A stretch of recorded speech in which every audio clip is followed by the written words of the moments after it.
Una vez que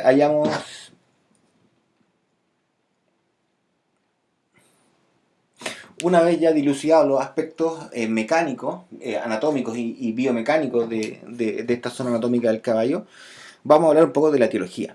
Para la etiología existen esencialmente dos teorías, la teoría vascular y la teoría mecánica. La teoría vascular hoy en día va un poco de salida, no está muy respaldada por el mundo científico en el sentido de que no se ha podido reproducir experimentalmente la enfermedad basándose en las premisas de la teoría vascular, que dice básicamente de que habría algún tipo de alteración en el flujo venoso, en el flujo venoso de salida del hueso navicular, y lo cual resultaría en una congestión venosa, un aumento de la presión vascular intraósea, que generaría dolor, y eso explicaría el cuadro de síndrome podotroclear.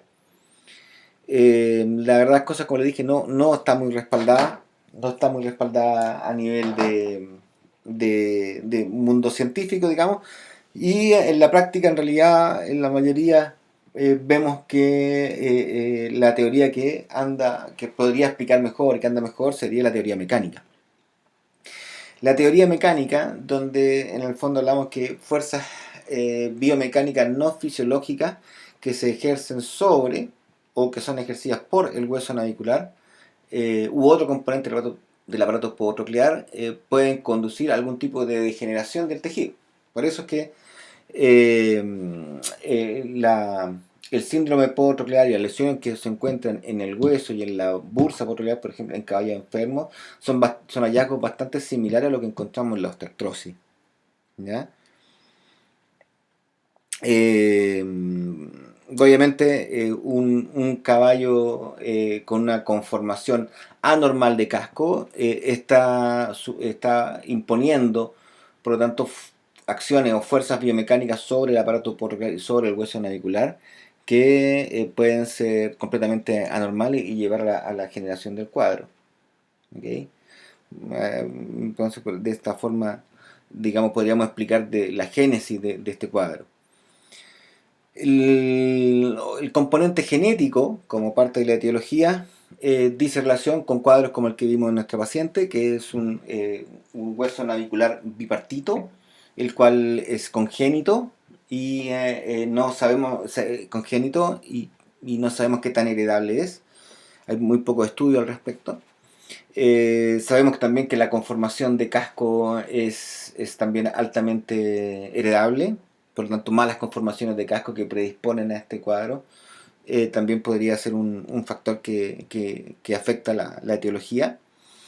Y la conformación del hueso navicular, como lo conversamos en un momento, la conformación del hueso navicular en su borde articular, como les dije antes, si es cóncavo o ondulado, tiene una mayor predisposición a generar un cuadro de síndrome podotroclear versus el navicular que tiene un borde articular recto o convexo. Y eso también está estudiado y digamos, en razas como el caballo hanoveriano. Bueno, aquí tenemos, por lo tanto, un estudio publicado en la Equine Veterinary Education de la doctora Sue Dyson, en la cual ella muestra distintos hallazgos en caballos con distintas conformaciones de casco con distintas lesiones de navicular. Y como pueden ver, este tipo de enfermedad se puede presentar en diferentes conformaciones de casco. ¿Ok? En diferentes conformaciones de casco. No hay una gran predisposición ya por una conformación específica versus otra. En realidad se puede presentar en distintas conformaciones. Aunque sí existen factores que afectan, pues los caballos que son largos de cuartilla o parados de mano, que son de cuartilla, que tienen el eje podofalángeo quebrado, digamos, hacia adelante, también están más predispuestos a desarrollar este cuadro. Bueno, los cambios degenerativos que ocurren en la porción de hueso esponjoso se correlacionan generalmente también con daños en el fibrocartílago. Ya, lo que tenemos por lo general es esclerosis, engrosamiento de las trabéculas del hueso, se generan también focos de lisis, edema, hay fibrosis en la porción, digamos, de la que podría ser la cavidad medular, ¿no? Formación de pseudoquistes, como se muestran en las imágenes. Estas imágenes fueron extraídas de un texto del señor Adams y Stachak, ¿ya? Eh, las zonas también de erosión del fibrocartílago, por lo general también se correlacionan con lesiones de tendón, digamos, de fibrilación del tendón. Dicho de otra forma, cuando tenemos lesiones que ocurren porque quizás no lo dije antes, pero el hueso navicular, en esta zona, que da hacia la articulación interfalángica distal, tiene cartílago articular. Y en la porción que da hacia el tendón flexor digital profundo, no tiene cartílago articular, tiene un fibrocartílago. Entonces, la zona en que se erosiona este fibrocartílago se correlaciona, a su vez, con daño al tendón flexor digital profundo. ¿Ok?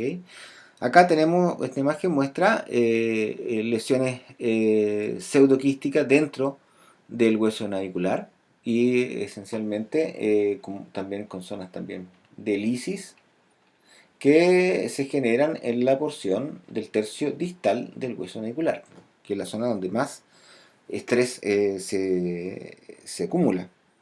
¿Ya? Aquí tenemos un tendón flexor digital profundo en su porción sesamoidea, donde podemos ver las distintas daños, splits se le conocen, con bastantes splits, que son rupturas del tendón, que dan mucha signología. Recordar de que siempre se habla en este tipo de enfermedades de un signo radiográfico que se conoce como lollipops. Los lollipops en el fondo son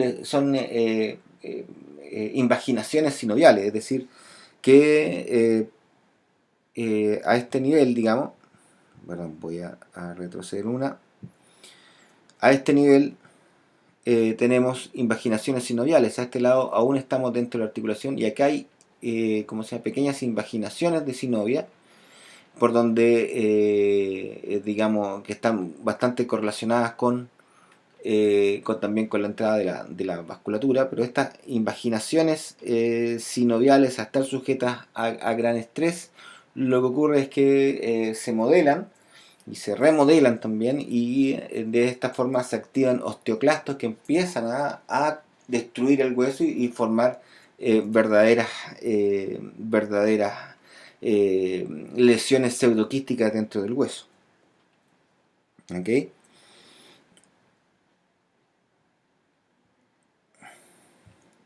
Bien. La, las lesiones de la bursa podotroclear, como tal, acá las lesiones que se producen dentro, las bursitis podotroclear, si bien son claros componentes, cuando están inflamadas producen mucho dolor, rara vez son una lesión primaria. Rara vez una lesión primaria. Por lo general son parte de una sumatoria de lesiones que acumula el aparato podotroclear.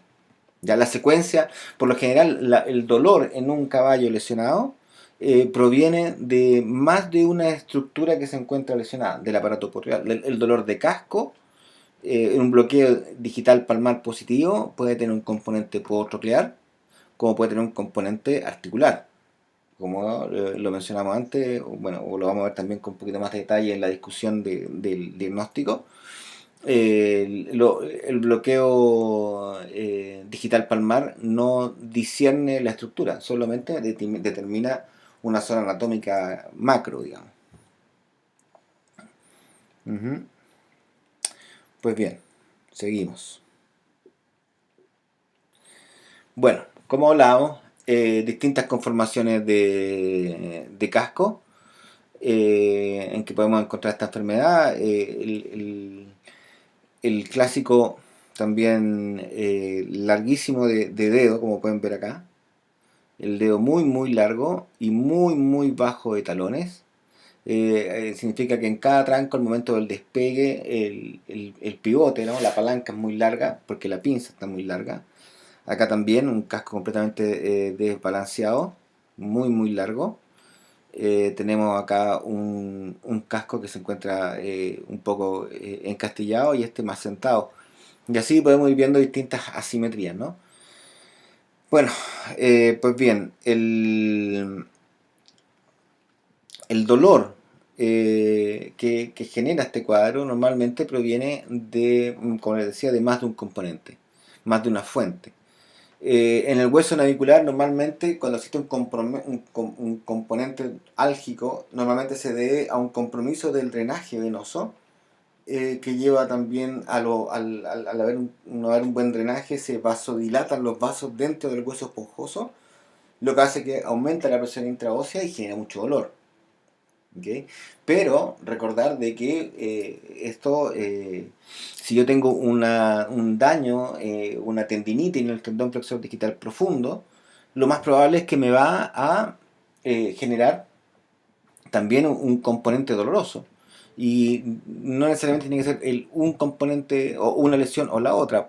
El dolor puede provenir de más de una estructura dañada. Por lo tanto, también tenemos que considerar de que los cambios degenerativos que se ven en el hueso navicular, como digamos como generador de dolor, es muy muy parecido a lo que vemos y lo que conversamos el semestre pasado para osteoartrosis. ¿Ya? En las articulaciones, por ejemplo, con osteoartrosis existe un enlentecimiento del drenaje venoso, debido a que hay una modelación y remodelación ósea con una mayor densidad del trabeculado, ¿cierto? Del trabeculado óseo, del hueso subcondral, en el caso de la articulación estoy hablando. Por lo tanto, eso lleva a que exista una vasodilatación de los vasos sanguíneos en los espacios medulares, aumenta la presión intraósea y genera dolor, ¿no? Y si esto aumenta, incluso puede generar edema óseo. Las lesiones de tendines ya se las expliqué, ya sean los splits sagitales o lesiones centrales, pueden generar bastante dolor. Y en el caso de las inserciones del ligamento sesamoide distal o del tendón flexor digital profundo sobre la tercera falange, en esta zona de inserción, en esta profunda entesis donde se relacionan en forma muy muy cercana estas dos estructuras, se han hecho estudios en que se han demostrado que son zonas muy ricas en terminaciones nerviosas que producen sustancia P o fibras productoras de otro tipo de neuropéptidos relacionados al dolor.